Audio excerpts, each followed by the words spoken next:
આજે શું રજૂઆત હતી ને કેવા પ્રકારનો આજે કાર્યક્રમ હતો?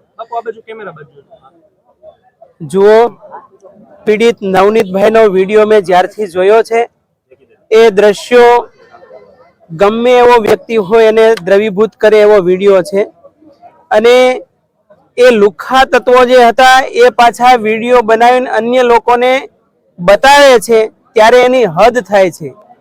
આ દેશમાં બે પ્રકારના ગુંડાઓ છે।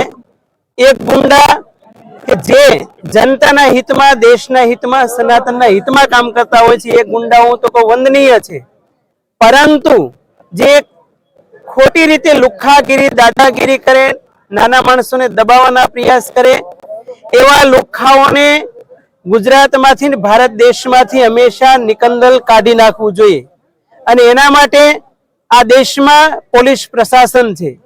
આજે પોલીસ પ્રશાસન પણ બે પ્રકારની છે। એક રાષ્ટ્રને વફાદાર અને અમુક નિશ્ચિત પાર્ટીઓને વફાદાર। એટલા માટે ગુજરાતમાં જે પેરાડોક્સિકલ સ્થિતિ પોલીસ તંત્રની થઈ છે એટલા માટે એ સિસ્ટમને હું તો કહું, જનતા આજે જાગી ગઈ છે ત્યારે એ સિસ્ટમને ઉખાડવાની મારી તમારી બધાની ફરજ છે। એક તો લાગવકશાહી, એનાથી પીડિતને ક્યારેય ન્યાય નથી મળતો। બીજું કે જે મુખ્ય મુદ્દો હોય એને ટ્રેક કરી અને અન્ય મુદ્દાઓ પર ડાયવર્ઝન કરવામાં આવે છે। અને ત્રીજું કે પોલીસને પૈસા આપીને મોટા જે લાગવગ ધરાવતા હોય એ લોકો ખરીદી લે છે। આવું કરપ્શન પોલીસ તંત્રમાં પણ ચાલે છે। અને ચોથું કારણ કે જે પીડિત વ્યક્તિને કલમ લગાડવી જોઈએ કાયદા કાનૂન પ્રમાણે એ કલમ ન લગાડે અને હળવી કલમો લગાડી અને હંમેશા એમાંથી છટકબારી પકડી લે છે। એટલે મારી કરબદ્ધ વિનંતી છે પોલીસ તંત્રને કે જે પીડિત વ્યક્તિ છે એને હંમેશા ન્યાય મળવો જોઈએ।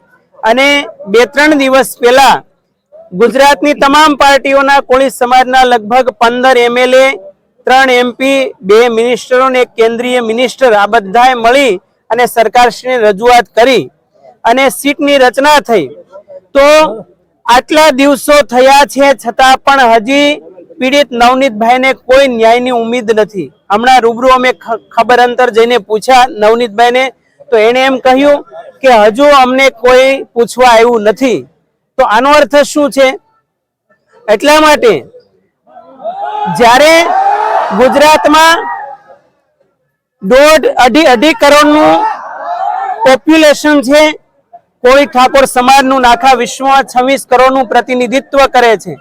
આજે નવનીતભાઈ સાથે 26 કરોડ કોળી સમાજ એમની સાથે છે, ગુજરાતના 2.5 કરોડ લોકો એમની સાથે છે। એટલા માટે જો એમને ન્યાય નહીં મળે તો ભવિષ્યમાં જે યંગ જનરેશન તૈયાર થઈ રહી છે, જે યુવાનો છે એ બધા જાગી ગયા છે। એ જન આંદોલન હંમેશા એનું ચાલુ રહેશે અને અમે CBI સુધી પણ આગળ દરવાજા ખખડાવવાના છીએ અને ત્યાંથી કામ જો સિદ્ધ ન થાય તો યુનોમાં પણ આ મુદ્દો અમે લઈ જઈશું અને ગુજરાતની, ભારતની ક્રાઇમની સ્થિતિ શું છે એની છબી એ વિશ્વ લેવલે પણ ઉજાગર કરીશું। જી।